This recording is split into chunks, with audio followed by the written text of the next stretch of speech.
Hi, welcome to a video of my flea market finds for today, Sunday, June 8th, 2025. Because of the great weather today, I knew it would be a big day, so I spent I arrived at 6:22 a.m., left at 10:38 a.m., and I was so busy too. First thing that happened was not a purchase, but I found a quarter on the ground. Perfect. I wonder what year. Vancouver 2010. Oh, okay, with skaters on it, Olympic skaters. No, actually it says 2008. Okay, anyway, I found a quarter on the ground. Then something we don't see as often as before, LPs at 2 for $1.50. So I took records that normally at $1 I would have left behind, and I'm kind of glad I took them. It was fun. Dance to the Bossa Nova, Zacharias and his orchestra. But oh no, okay, so yeah, no, so okay, I have two Bossa Nova records. I'm confused between the two. Yeah, that was good. It's on the RCA Camden label. It's actually in great shape. I got as well this other Bossa Nova record, although it's on a crappy label, Master Seal. It's actually kind of cute because they take like corny songs like La Paloma, La Cucaracha, Cielito Lindo, I Dream of Genie, but done in the Bossa Nova style. Weird thing about this record, although it says Rafael Rodriguez and his orchestra, is that it's only the first, third, and fifth tracks of each side that is Bossa Nova. The fourth and the second and fourth tracks of each side are not even Bossa Nova, and they're from obviously a different orchestra. I'll have to look it up. But I played a few of the songs, and I was glad I got this. The guitar artistry of Les Paul and his trio on the Vocalion. I went really fast by picking this, because I overread enhance for stereo, and not stereo. I hate fake stereo records. I really despise them. But it still plays well. You just have to mix it down in mono. But the record is in great shape. The protective plastic was around the record, so. And a budget record of Chet Atkins on RCA Camden in stereo. Doesn't say if it's true stereo or fake stereo, but it plays correctly. It's in good shape. So all of those for $2. Then I got to a table with a location with a lot of commotion. Some guys unloading all kinds of stuff from a trailer, and there were a few boxes of records and guys going through them. And you had some really good records, but I've asked how much, and they said $5. Ooh, $5 each. So it's really hard to even explain the commotion that happened. A guy arrived, and there's nothing worse than when you start checking a box, but another guy arrives and he starts checking the other box, and he starts putting out Beatle after Beatle record, and I didn't get the right box. But what happened is that the records that he was checking, all the records were like this, with the opening, except for one that had the title like this. Well, this is a bad example. This one is in terrible shape. And I yoinked it out of the box before, as he was starting to check the box, I think, or as he just pulled out a few Beatles. And it was a valuable record. We'll see in a moment. But I finished checking my boxes. And although they were $5 each, I'll talk about money after I show you what I picked. Oh yeah, another picker was there in one of the boxes after I checked the ones I had access to. I had to wait until he finished his box, and he passed over this one for obvious reasons, because it's in really rough shape. But beggars can't be choosers. Here in Quebec, the Hanna-Barbera records are really hard to find. You never see them. So I picked that one that he left behind. There were some 45s, only took Crazy by Patsy Cline. It's really dirty. I have to clean it up. No deep, doesn't seem to have many scratches. But there was a big movie hit here in Quebec called Crazy, and the main character, it's in a family, and the dad loves this song. So yeah, I'm glad I took this record. This I'm 50% sure that I have it, or I'm not sure if I had, but I wasn't sure, so I decided to pick it up. It has a few little scuffs, but it plays pretty well. Jerry DeVilliers et son Jazz Quartet, so it's a Montreal record, jazz record. We don't have much jazz records made in Montreal, especially in the 60s. You know, see this, the title of that one, 1476 Crescent. Crescent is a street in Montreal. So I couldn't let that one behind. This I couldn't remember if I had or not, or if I had it in good shape or bad shape. I said, grab it. Rolls Royce 3, Strikes Again. I don't remember.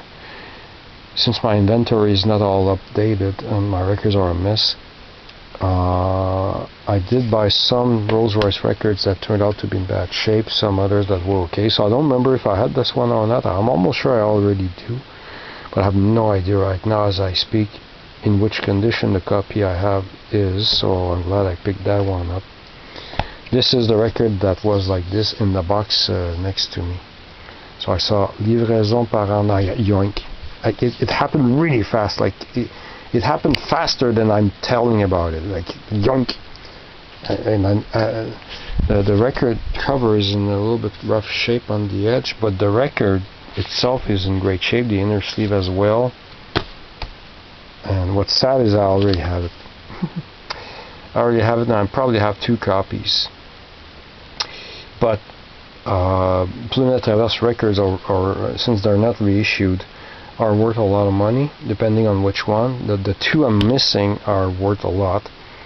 This one is more common, and turns out that the median price on Discogs is around 35 Canadian dollars. So I got this, and I got this with the 45 for 15 bucks. Although it was because the guy, what I didn't say is after I pulled out the Plume de Traverse record, he had some good stuff, some rock stuff. I couldn't waste too much time looking at what I was missing. He managed to get the whole box, about I'd say the box was about from there to there, and he got the whole box for 50 bucks.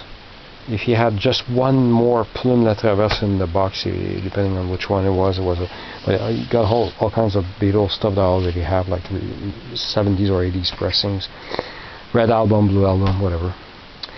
But I wanted to, I wish I knew if this was the only Plume, or I think I vaguely remember in a fraction of a second or a couple of seconds checking really close, really fast, before and after to see if there were more Plume. Anyway, so I got this for 15 bucks. Later I ain't going back, because what I didn't say is that the jazz record, was it the jazz record or the Rolls Royce record?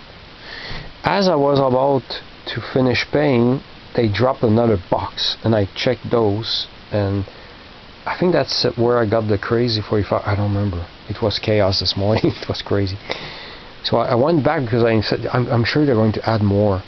So later we're going back to that table. So after that second purchase, 15 bucks, I got the nice man who sold me some really cool 45s last year. Found out his name is Steve. Last year the best record he sold me was War by Edwin Starr, original 45, and I played that one a lot this past winter. Anyway, he didn't bring many records, so I did pick up 2 45s, and he had a few 10 inches, and this one was all beat up record and has several scratches. The cover has seen better days, and because I talked to him, and it was nice talking, he decided to let me have it for free because I told him it's too bad, it's in bad shape, but I wish I could have. But he gave it to me after I took these 2 45s for $1 each. I'll switch to French. Jacques-Alexandre, plus haut, I really love that song, j'aime beaucoup cette chanson-là, mais j'ai déjà l'album duquel ils disent que ça vient. Mais j'arrive pas à me rappeler comment j'ai découvert cette tune-là, puis c'est là que je commence à me demander, j'ai-tu déjà ce disque-là sur l'étiquette à Astra, ou c'est juste une tune que j'ai découverte sur YouTube, je m'en rappelle pas. Mais parce que j'ai l'album, je pense que je l'ai même 2 fois, l'album Jacques-Alexandre 40-20. Mais je sais que j'ai pas ce 45 tours-là sur RCA. Puis ça ici, ça c'est rare. Les Chinois de Mitsu, avec version instrumentale de l'autre bord, mais avec le picture sleeve. J'ai jamais vu ce picture sleeve-là de ma vie. Jamais, jamais, jamais. Fait que je suis pas mal content d'avoir pogné ça à 1$. C'est juste plate quelqu'un qui 88 sur le disque sur le coin ici. Fait que 2$ pour ça. $2 for these 2 records. A rare picture sleeve of Mitsu here. And this for free. So after that purchase, I went to another table, well, later on, but not necessarily the next table. Found some rare, old stuff, I mean not necessarily rare, but old comic books and antiques, and I started going through some comic books, and you had some newspaper-ish comics. I said, what the hell is that? And Michi 45, take a look at what I found. It's an insight between me and him. Sometimes he links to me the ugliest cartoon bear we've ever seen. Well, I found 5 editions of the Beano from 1974 with Before the Bear. I gave $1 each, $5 for all 5. So it's so weird. This is the ugliest, scariest nightmare fuel cartoon strip character I've ever seen. This is supposed to be a bear. Just look it up. Before the Bear on Google it. It has human hands, human feet, toes with damn, it's so ugly. Look at these feet. They're supposed to be a bear. Yuck. Anyway, it's so bad that it becomes interesting, and it's just 1 page of that's plenty. one Before the Bear. He's on the cover of this January 12th one, 1974. This one here from February 23rd. This one here from April 13th, 2p. Then we skip to November 9th, 1974, 3p. I wonder if it has to do with the no, that's right, it has nothing to do with no, sorry, I was going to say something, but it's completely wrong. Here he's not on the cover, but he's inside. I did check. And he's inside here. There. And on the last one here, November 23rd, 1974. This here. Paddles, plays ping pong with his ears. Ugh. Damn, he's ugly. Can't get over how ugly he is. And this one has on top of that Richard the Lion, and there was a cranky kangaroo here. He steals the kangaroo steals the money. The visitors. Okay, I didn't read anything. I just saw the picture of a cranky kangaroo. Like, get lost, Richard. I'm taking the takings, and he steals the money. But crappy kangaroo. Anyway, I got these 5 things for, but these are printed in London, England. What are they doing here on this side of the Atlantic? I don't know. I don't know. What are the odds? Before the Bear. Okay, let's get over that. Okay, enough Before the Bear. Just I like finding WTF kind of stuff like that. Unexpected finds. Before, and by the way, those who saw the video for yesterday's purchases, my dad's girlfriend was happy with the handbag. She didn't believe us that we paid only $3 for it. Okay, next purchase actually is a record. Well, that's when I went back to where I got these records, including the Plume La Traverse record. That's worth more alone than the whole stack. I found this one in a box they added, and at first I was happy because that's on my want list. It was on my want list, but it's a little bit rough around the edges, and I looked at the record. It has it has some plastic Oh shoot! It's in the. I don't want to break. Yeah, it has the inner sleeve, but it has some traces of plastic wear on the record. When the record would fall on those cheap record changers, and it had a plastic platter, it would leave marks on the records. But it actually plays pretty well. So I didn't want to pay $5 for that, so I offered 3, and he said sure, because he remembered me buying those records. So I'm glad he recognized me. So actually, that's one of my favorite finds of the day, because that was on my want list, and $3 for that. I never see this album. It has Super Freak on it. The Super Freak 45 is much easier to find than this album. This album, I just never see it, so doesn't mean it's rare. It's just I don't see it often. I have to be careful. It's not because you don't see something often that it's rare. You just might be unlucky. But it's the first time I find it. So that was $3, one of my favorite purchases. Then I was slowing down. I just was procrastinating, checking the news. Like people kept adding stuff on the tables, new late arrivers. The guy had a stack of, he had 3 Viewmaster viewers. One of them, an older one, brown, very old one from the 50s, I think.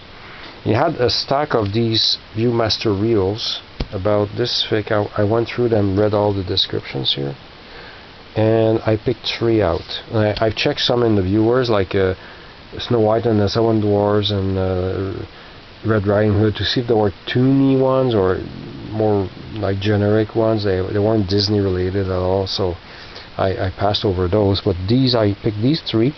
At first he said, no, I want to sell the whole kit together for $15, and I didn't want the whole kit for $15. I just wanted these 3. I'm very specific on which discs I collect. Viewmaster discs. They have to be cartoon characters, and 3D models, not just drawings. And that's what these 3 are. Number 8 through 0, Woody Woodpecker, Pony Ride. Oh my God. Just saw the year, 1951. That can't be right.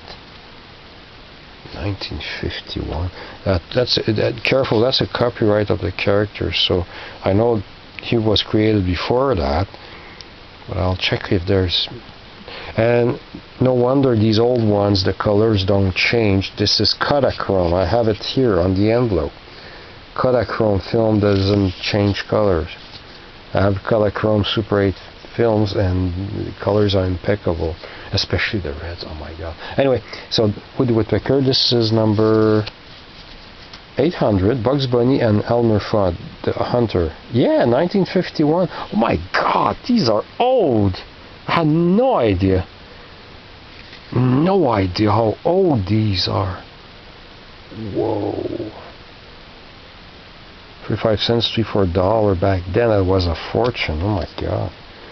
And this is number, come on, 810, Tom and Jerry in the Cat Trapper, 1951. Oh my God. Whoa, I'm impressed. I didn't know they were that old. Whoa. And you see the viewer here? He had that model. It's brown, dark brown. And I passed because I already have enough Viewmaster disc viewers. Sorry, I'm retarded. So those were like $3 for those. I'm really happy. I love cherry picking stuff and leaving with just the cream of the crop, and being the first one, you know. Viewmaster. Then I got this book. Oh, that was at first I was disappointed when I saw the price. It was the only one that had a price on it. It was $20. What? La Flûte à Six Schtroumpfs, the Smurfs and the Magic Flute, and the what year is that? Is that before the movie or after the movie? Because it was a feature film. Ah, darn! It's the year of the movie. Who knows? Who knows? But I think the way the Smurfs are drawn, it has to be before the movie, because, come on, where are the Smurfs? Same as in the movie, it takes forever to see the Smurfs. Grrr, sorry, I need to see. I think I saw it. Yeah. Oh yeah, they look terrible. No. The story was made before the movie. I don't know why it says 1975, but that's impossible. Oh, storks. Yay, storks. Oh, but why is the beak black? That's not fair. That's the wrong color. Anyway, you had a stack of these books, and that's the only one that was marked $20. No idea. Sometimes they buy lots from other sellers, so you can't take for granted the prices are up to date. So I want this book, and I said, how much are these books? He says $5 each. So I quickly grabbed $5 and put it in my bag and start talking about a Tintin book. We have some Tintin books, and there's one I'm looking for that nobody even knows what it is. So just wanted to make sure, just in case it was really supposed to be more, but I don't think it was. Otherwise, he would have asked me to see which one it was. But I'm glad, because I'm pretty sure I don't have this one, and because I'm starting to collect Join Pirouette books. I only have 2 more, but there's a whole bunch of them here. The Pussy books here, drawn by Peyu, same guy who did well, all of these are by Peyu. I started collecting Benoit Bicky's 5 books as well. I have no Pussy books except for a black and white paperback pocket book that I bought when I was a kid. I really want the 3 books. Ça c'est Pussy, faut pas Pussy, Pussy pour ça. $6.95, that was the price I paid for the few books I bought when I was a kid. The Smurfs book. Anyway, that was $5. I talk too much, sorry. You talk too much, you talk too much, you never shut up, you talk too much. Anyway, that's an old meme. There we go, almost done. Yeah, well, I really didn't feel like going back home to do my chores. I was going through a box of postal, carte postale. What is carte postale in English? What the hell? Postcards. Man, I'm tired. My brain is fried. And I saw this one, Mirabelle. I had to get it. All of these are, they were 25 cents each. I grabbed 6 of them. And Mirabelle is closed, so I had to grab this. I think they're from the 70s. Printed in Spain? What the hell? Really? Huh. Anyway, Mirabelle. And there's 3 with the Radio-Canada CBC tower in Montreal, because they moved now from there and they're going to tear it down. So I thought it was a good idea to get this one. That one, where you see the Molson building there, and my dad told me they moved across the across the water. And this one here, I've been in that tower at least twice. Once for a tour, a guided tour for open public on one of their anniversaries when I was a kid, and another time was for a record sale at the entrance for $1 each, and I bought a stack of them many years ago. And here we have Metro McGill, Montreal. I took it because they changed these. They have new wagons now. And this one is Berry de Montigny station, which is now called Berry UQAM. So I gave him $1.50 in quarters. And that's it. That was my day. So thanks for watching. Oh God, he's up.